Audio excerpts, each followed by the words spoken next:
transmisibles, retos y desafíos en política farmacéutica.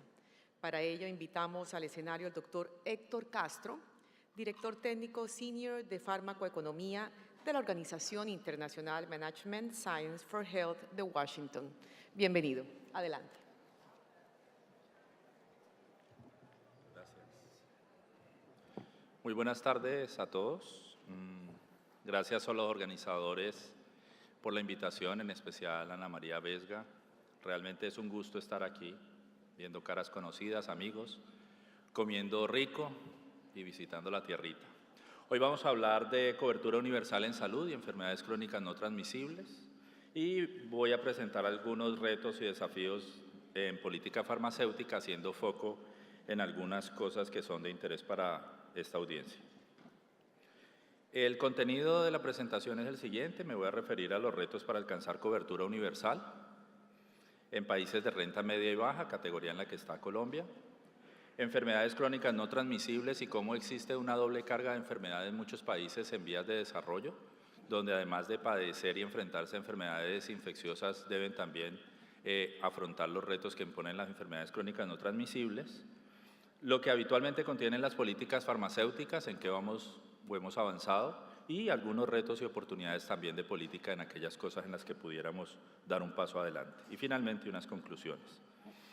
Empiezo por presentar la organización que represento, MSH, Management Sciences for Health. Es una organización no gubernamental que trabaja mayoritariamente para el gobierno de Estados Unidos.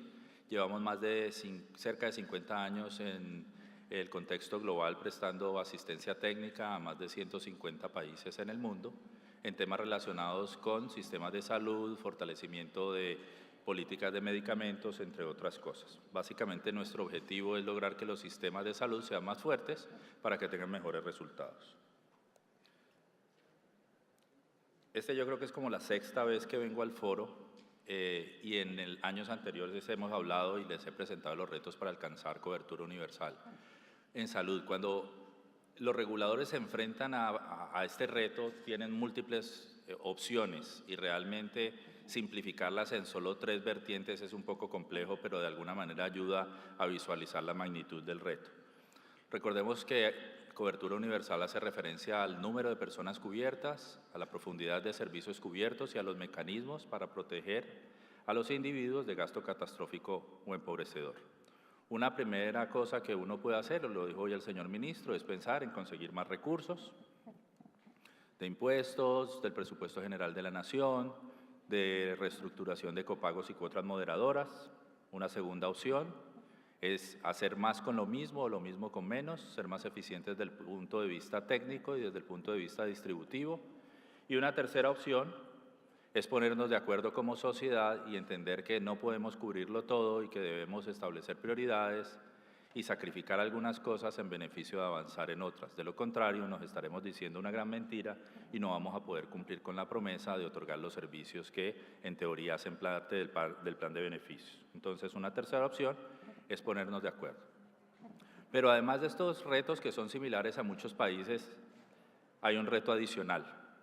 Imaginen ustedes una epidemia que amenaza con matar a cerca de 40 millones de personas cada año. Ya las mató el año pasado, lo está haciendo este año y lo hará el siguiente año. Esas enfermedades son las enfermedades crónicas no transmisibles. De casi 60 millones de muertes que ocurren en el mundo anualmente, 70% de estas muertes obedecen a enfermedades crónicas no transmisibles y 30 millones de las mismas ocurren en países como Colombia. La enfermedad cardiovascular, el cáncer y la diabetes mellitus son las principales enfermedades crónicas no transmisibles y aunque la investigación y desarrollo ha mostrado ser eficiente y costo efectiva en muchas ocasiones o buen valor por dinero, en otros casos no. Y debemos establecer mecanismos para discernir cuándo amerita financiar con recursos públicos una tecnología y cuándo realmente debemos evitar hacerlo. La incertidumbre respecto al impacto financiero, respecto a al real valor terapéutico o la efectividad de estas tecnologías, puede de alguna manera retardar el acceso de los pacientes a estos servicios y en algunos casos puede generar que los reguladores tomen medidas desesperadas e improvisadas como cerrar la puerta de acceso a la innovación, establecer medidas regulatorias que en lugar de generar beneficios traen problemas para los mercados y justamente por eso es bueno sentarnos a pensar qué vamos a hacer ante este nuevo reto. Voy a utilizar a modo de ilustración una enfermedad crónica no transmisible clásica, el cáncer. Cada año aumenta el número de personas que son diagnosticadas con cáncer en el mundo y, como buena noticia, gracias a que hay más acceso a servicios de salud, nuevas alternativas terapéuticas, las personas que son diagnosticadas con cáncer viven más. Entonces, además de tener más casos nuevos, hay más personas viviendo con cáncer. El cáncer es la segunda causa de muerte globalmente, responsable de cerca de 9 millones de muertes. Y se estima que la incidencia se vaya a aumentar en al menos un 70% en las siguientes 2 décadas. Si bien invertimos importantes recursos atendiendo pacientes con cáncer, los resultados no son los que esperábamos en muchos casos. Este gráfico muestra los resultados de cáncer de colon, sobrevida global por cáncer de colon, cáncer de seno y leucemia linfoblástica aguda, y como vemos, en todos los casos Colombia no sale muy bien librada. Hay múltiples países con economías similares a los que les va mejor. La razón pudiera ser barreras de acceso, diagnósticos tardíos, fragmentación de la atención en servicios de salud, falta de acceso efectivo a medicamentos, entre muchas otras cosas. Cuando a una persona le diagnostican cáncer, siempre tenemos la esperanza de que pueda haber una buena noticia y de que alguna nueva tecnología o algún procedimiento puede darnos respuesta a ese problema de salud. Sin embargo, no en todos los casos la innovación ha logrado prolongar la vida o mejorar la calidad de vida de los pacientes.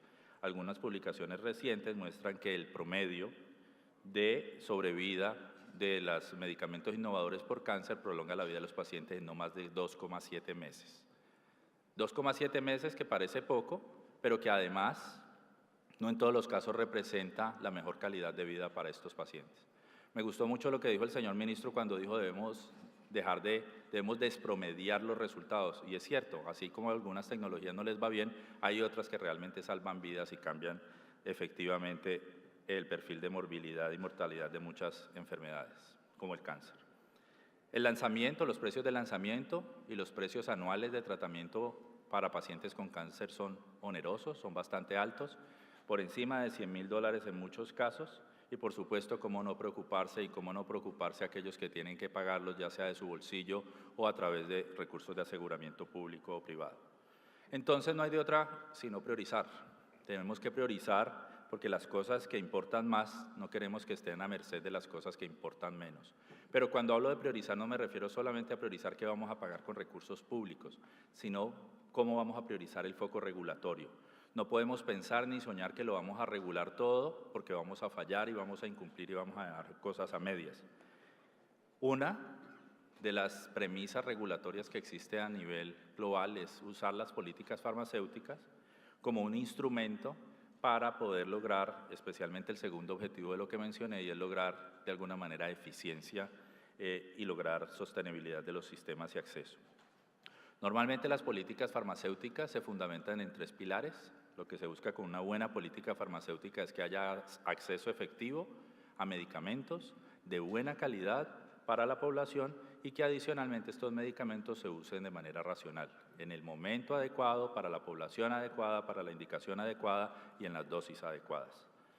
Normalmente estas políticas farmacéuticas se dividen como en grandes capítulos. Los capítulos habitualmente contienen la definición de medicamentos recomendados o listados de medicamentos esenciales, criterios relacionados con la asequibilidad financiera o lo que en inglés se llama affordability, establecer cuáles van a ser las fuentes de financiamiento para estos medicamentos, cómo se van a gestionar los sistemas de oferta, cuáles van a ser las reglas claras de regulación en garantía de calidad, los preceptos y las directrices de uso racional, la investigación y desarrollo, talento humano y monitoreo y evaluación.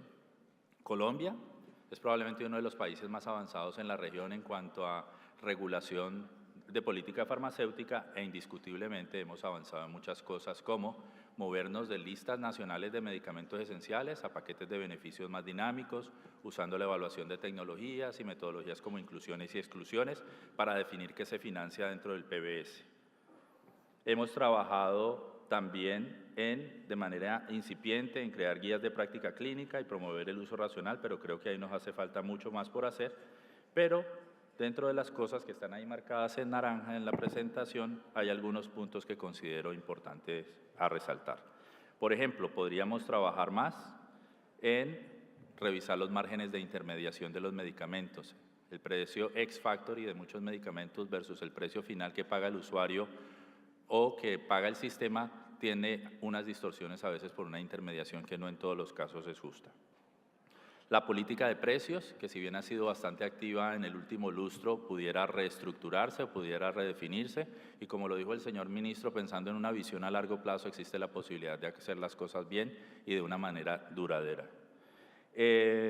Pensar también en modelos para agregar demanda y compra de medicamentos off-patent, en commodities como los genéricos. Podríamos también pensar en el establecimiento de uso racional e incentivos financieros y no financieros, educación continuada, una política nacional farmacéutica o de investigación y desarrollo, la farmacia como puerta de entrada, el rol de los farmacéutas, de alguna manera pudiendo lidiar con la demanda de atención, la telefarmacia, amarrar el modelo integral de atención en salud con el servicio farmacéutico, entre muchas otras.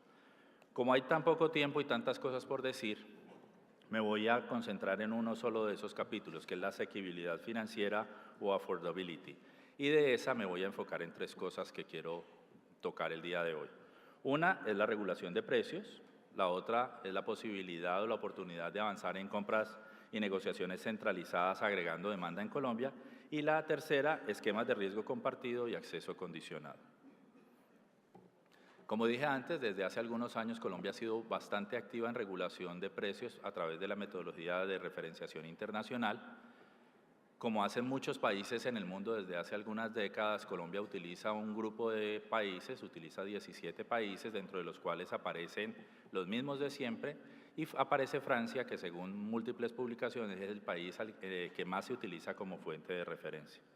Si bien son cuantificables los beneficios que ha traído la regulación de precios y los ahorros a nuestro país, existen también, como en cualquier otro tipo de regulación, limitaciones. Una de ellas es que los datos no siempre están disponibles. Lo viví en algún momento, en alguna de mis otras vidas, fui director de medicamentos y era muy frecuente que cuando íbamos a mirar las fuentes de 17 mercados relevantes que se habían seleccionado, las fuentes estaban desactualizadas, estaba caída la base de datos o no la podíamos extractar.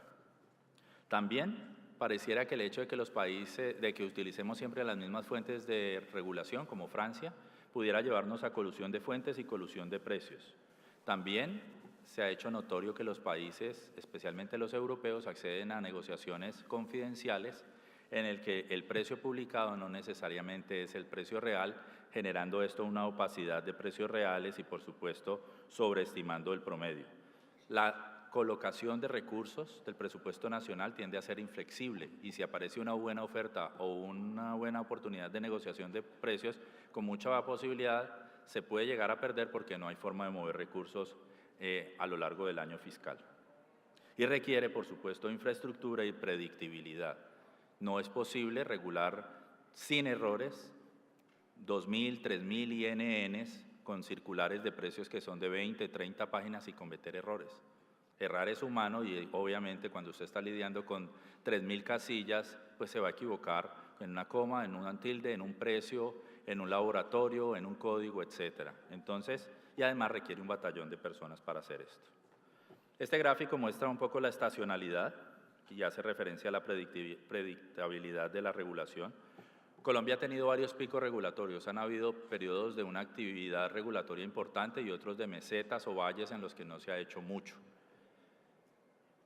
En algunos casos se han cumplido los tiempos regulatorios según la misma legislación que establecimos o regulación de precios y en otros simplemente aparecen regulaciones que no han cumplido necesariamente con la concentración de mercados, con los tiempos, con los criterios para seleccionar, mantener o dejar de regular ciertos mercados relevantes.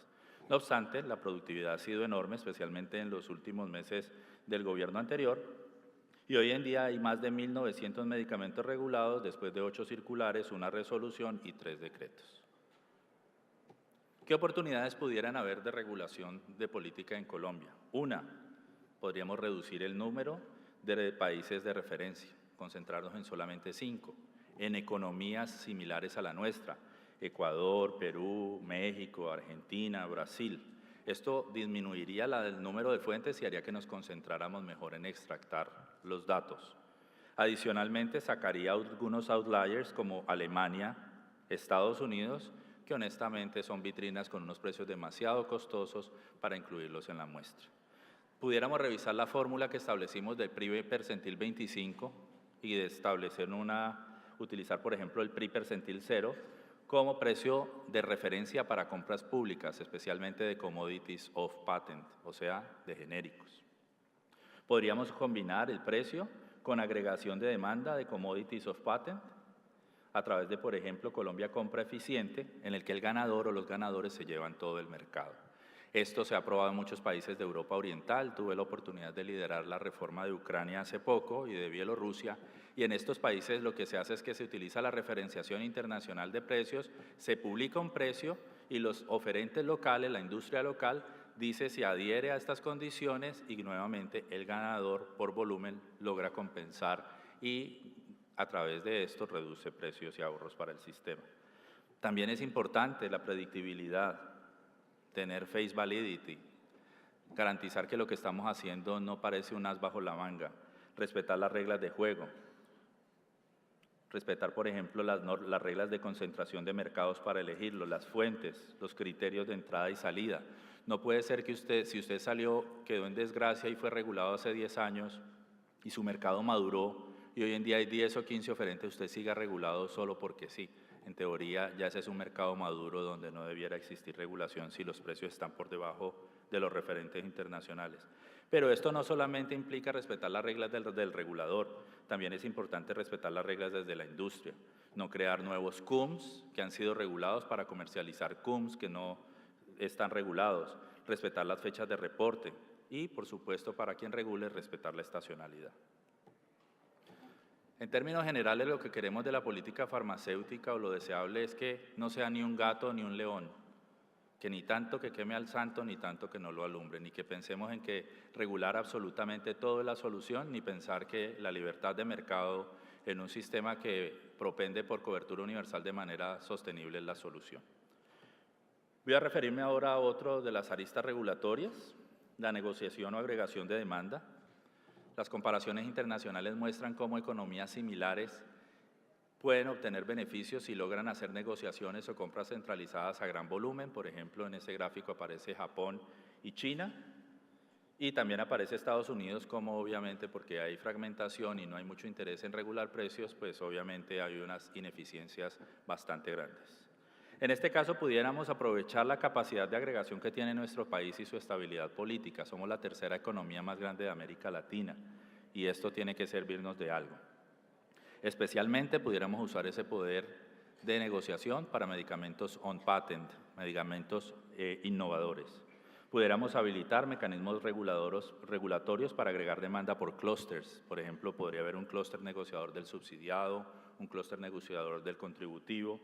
Podríamos hacerlo a través de ADRES o a través de una comisión al interior del Ministerio de Salud, o pudiera hacerse a través del fondo regional, el fondo rotatorio o el fondo estratégico de la OPS, lo cual implica mayor burocracia y ponernos de acuerdo con otros países.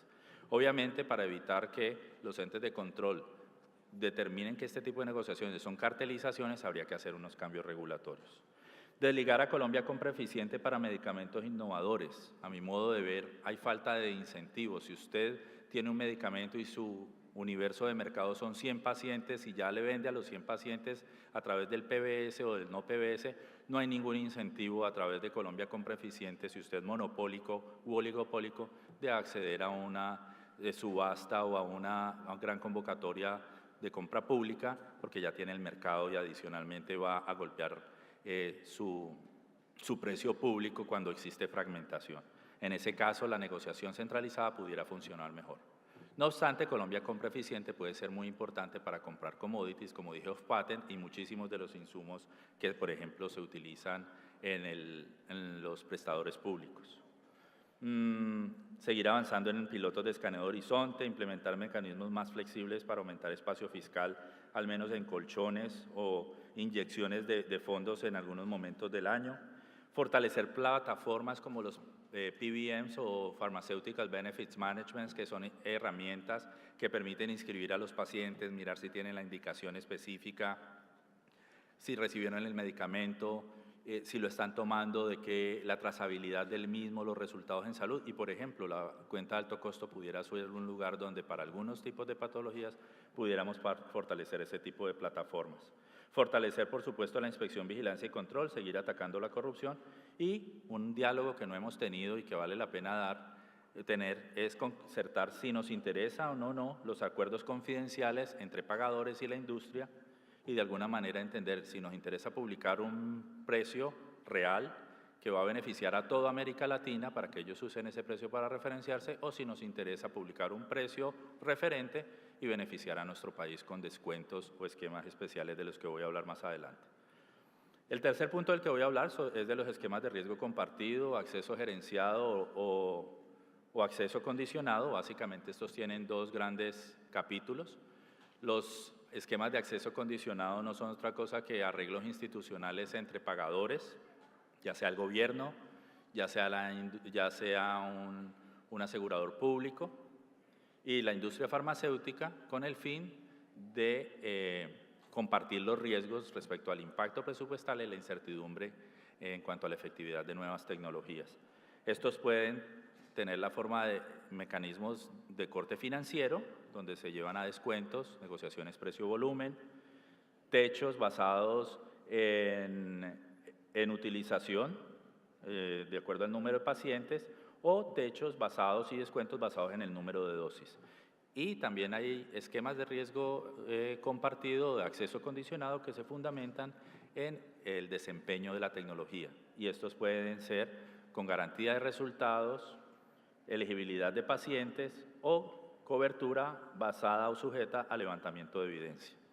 Estos esquemas no son nuevos, lo dije hace algún tiempo, ya llevan también algunas décadas, especialmente los países europeos han sido bastante activos en el tema, para lograr mitigar la incertidumbre respecto a la costo-efectividad de nuevas tecnologías, el impacto presupuestal y la presión social para dar cobertura en enfermedades crónicas no transmisibles especialmente. Hace cerca de un año, en este tema de esquemas de acceso condicionado, la organización en la que trabajo empezó a liderar un proyecto financiado por el Banco Mundial. Este proyecto arrancó en una fase piloto con 3 países, Colombia, Kenia y Ucrania, y consistió en 4 actividades importantes. La primera, revisar experiencias internacionales de países que hubiesen publicado esquemas exitosos de riesgo compartido para aprender de ellos, especialmente en países en vías de desarrollo. Construir modelos de toma de decisión que le ayudaran a los gobiernos y a la industria farmacéutica a sentarse en la mesa y a lograr resultados y a llegar a conclusiones de cuál esquema les convendría más. Y finalmente, publicar, digamos que unos principios de buena práctica. ¿Qué encontramos? Encontramos cerca de 285 esquemas de estos en el mundo, mayoritariamente publicados en Europa. Realmente muy pocos casos provienen de países de renta media y baja, lo cual significa que es posible que o no se usen con frecuencia estos mecanismos en países en vías de desarrollo, o que se usen y se utilicen otros nombres, o que se usen y no se publique realmente sus resultados. Encontramos que al comparar los esquemas basados en financiamiento o los acuerdos financieros versus los basados en valor, tienden a ser más frecuentes los basados en financiamiento, probablemente porque es más fácil sentarse en un momento, chocar las manos y decir vamos a acordar este precio a este volumen, que es ponerse a levantar en el tiempo costos y hacer seguimiento y monitoreo a los desenlaces clínicos de una patología. Algunos factores que pudieran ayudar o obstaculizar el uso de los esquemas de riesgo compartido, por ejemplo, las características del contexto, cuando los mercados son grandes, cuando hay estabilidad política, cuando se ha podido controlar la corrupción, puede ser momento de empezarlos a implementar. Las características del medicamento, por supuesto, son importantes. Si hay mucha incertidumbre respecto a la efectividad en el mundo real de un medicamento, es poco probable que un pagador quiera sentarse a negociar un medicamento nuevo. La capacidad del sistema de salud para regular y negociar es importante. No es lo mismo un país con una economía frágil que depende de financiadores externos versus un país como Colombia que tiene capacidad regulatoria aprobada desde hace varias décadas. Existencias de marcos legales y políticas que habiliten el uso de los esquemas de riesgo compartido. Con mucha frecuencia ocurre que cuando usted está trabajando desde el lado del sector público, llega a la industria farmacéutica haciéndole ofertas de negociaciones que son interesantes, pero si no hay marcos regulatorios que lo amparen, usted corre el riesgo de meterse en problemas jurídicos. Existencia de reglas, roles, responsabilidades y planes de implementación es también importante. Conocimiento del uso y limitaciones de los Managed Entry Agreements, como voy a decir a continuación, estos no son perfectos, no solucionan todos los problemas, tienen cosas buenas y cosas malas, y es bueno saber y estar al tanto de ello. La aceptación y apoyo por parte de actores clave o partes interesadas es importante. Si hay apoyo político es probable que esto arranque. El nivel de confianza entre pagadores y compañías farmacéuticas es importante. Esto requiere que se miren a los ojos, que tengan una relación de pares, no de dominancia de un lado y de otro, sino que se puedan sentar en la misma mesa para buscar soluciones conjuntas, y las actitudes frente al riesgo, especialmente cuando no se cumplen las metas terapéuticas o las metas de precio que se hubiesen pactado. Algunas ventajas para pacientes, pues mejor el acceso a tecnologías innovadoras de manera más temprana. Para pagadores es una oportunidad para mitigar riesgo financiero y permitir acceso y de alguna manera cumplir con la demanda social. Para las compañías farmacéuticas de alguna manera les permite previsibilidad de condiciones iniciales de precio y estimación del tamaño del mercado, y en teoría a más recursos disponibles uno esperaría mayor inversión en investigación y desarrollo. Los esquemas de riesgo condicionado ayudan a crear un entorno más colaborador entre pagadores y compañías farmacéuticas. Son un popurrí de opciones que pudieran servir a diferentes contextos. Reducen especialmente los esquemas financieros la incertidumbre presupuestal, y los de corte basado en desempeño pudieran ayudar a avanzar en capacidades de los sistemas de salud. Y adicionalmente pueden utilizarse como medidas complementarias como guías de práctica clínica, promoción de la competencia, uso racional, etcétera, etcétera. Dentro de las desventajas pueden existir percepciones negativas respecto al uso de los esquemas de riesgo condicionado, muchas veces por falta de conocimiento o desinformación sobre sus beneficios, pero también sobre sus limitaciones. La definición de lo que es un esquema de riesgo compartido cambia de acuerdo a un lugar a otro, y esto puede generar confusión. Cuando se implementan, especialmente los esquemas basados en desempeño, pueden generar un impacto administrativo para los sistemas de salud, porque usted tiene que crear plataformas para hacer seguimiento, para inscribir a los pacientes, esquemas para sentarse o momentos para sentarse a negociar o renegociar. Si se decide optar por esquemas de riesgo compartido y negociaciones confidenciales, obviamente la referenciación internacional de precios a nivel internacional se va a afectar de alguna manera, porque el precio que publique Colombia pues no va a ser necesariamente el precio real que está pagando el sistema. Y en muchos casos también desde el lado de la industria farmacéutica puede haber resistencia porque no quieren sentarse a negociar con el pagador si este pagador solamente les va a pedir un descuento. Y por otro lado, el pagador no se va a sentar con la industria a menos que le garanticen que le van a dar un descuento. Entonces, es complejo, pero existe una oportunidad para acercar posiciones. A través del proyecto del Banco Mundial también creamos modelos de decisión que permiten de alguna manera orientar cuál tipo de esquema pudiera ser más conveniente para un país o para otro. Creamos 3 modelos: un modelo estático, que es como una fotografía, ahora se los muestro; un modelo dinámico para ilustrar la progresión de la necesidad de información del sistema, y un modelo cuantitativo que permite estimar precio, volumen y otras variables de interés al momento de negociar. El primer modelo, que es como una fotografía, básicamente busca informarle a quienes están sentados en la mesa cuál esquema les conviene o no. Entonces partimos de una primera pregunta. Si existe mucha incertidumbre respecto al beneficio terapéutico de una tecnología en el mundo real, y no hay capacidad institucional, que es la rama que ustedes ven arriba, y no hay capacidad institucional ni para levantar evidencia, ni para establecer un análisis de impacto presupuestal, ni una plataforma para hacer monitoreo y evaluación, lo más probable es que debido a la alta incertidumbre el pagador vaya a decir yo no me voy a meter en eso. Pero por otro lado, a pesar de que existe incertidumbre porque es un medicamento muy nuevo, pero hay alguna capacidad, al menos para hacer un análisis de impacto presupuestal bien hecho, existe la posibilidad de poder recurrir a un esquema de riesgo compartido basado en financiamiento.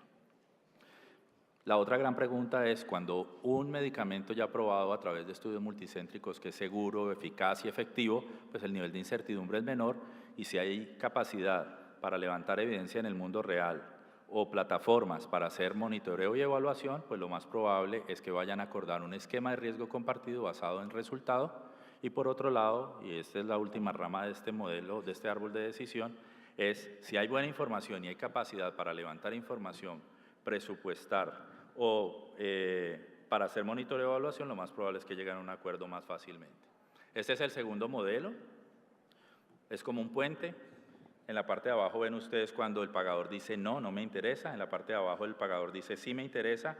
En la pared izquierda dice me voy por un esquema financiero, y en la pared de abajo se va por un esquema basado en desempeño.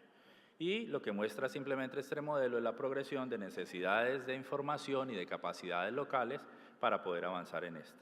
Por último, el tercer modelo es un modelo cuantitativo con variables que ustedes, los que hayan trabajado en acceso a mercado o en análisis de impacto presupuestal, pues ya conocen, que es básicamente cuál es el presupuesto que tengo, cuántos pacientes podría cubrir con esta tecnología, cuál sería el precio promedio al que podría pagar para lograr esa cobertura.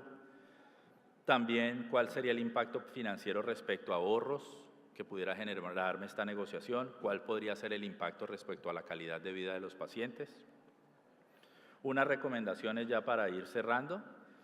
Para un país como Colombia es importante aprender de experiencias exitosas de otros países, considerar una estrategia incremental de implementación. No hay que pensar con que lo vamos a negociar todo, pudiera empezarse con un piloto de 2 o 3 tecnologías de interés, priorizar el número limitado de enfermedades que podrían ser parte de una segunda o de una primera fase piloto, identificar y elegir el mejor instrumento de riesgo compartido de los que vimos, o con corte financiero basado en desempeño, evaluar la experiencia tras la implementación de la fase piloto para identificar necesidades y oportunidades de mejora, tanto individuales como organizacionales, fortalecer capacidades adicionales para la implementación, como por ejemplo fortalecer la evaluación de tecnologías sanitarias o el uso de plataformas de monitoreo y evaluación, ajustar políticas sectoriales, hacer formales los cambios legales para darle sustrato a aquellos que vayan a negociar en el futuro. Y finalmente unas conclusiones. Quería resaltar que es indiscutible que Colombia ha dado pasos firmes e importantes en relación a la regulación del mercado farmacéutico. No obstante, es importante, a mi modo de ver, evolucionar del activismo regulatorio a la regulación madura y predecible. Es importante también reconocer que así como los mercados fallan, la regulación también lo hace, y hay que tener la madurez de entender cuándo es momento de ajustarla, y yo creo que es momento de ajustarla. En nuestro país es importante entender que en el sistema de salud hay cabida para todos.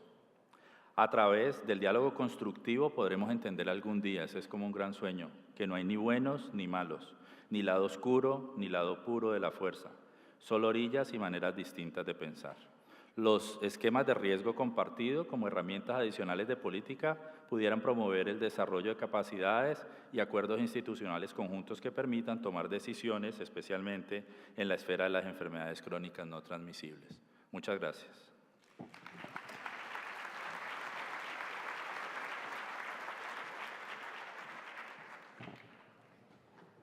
Muchísimas gracias, doctor Castro, por su presentación.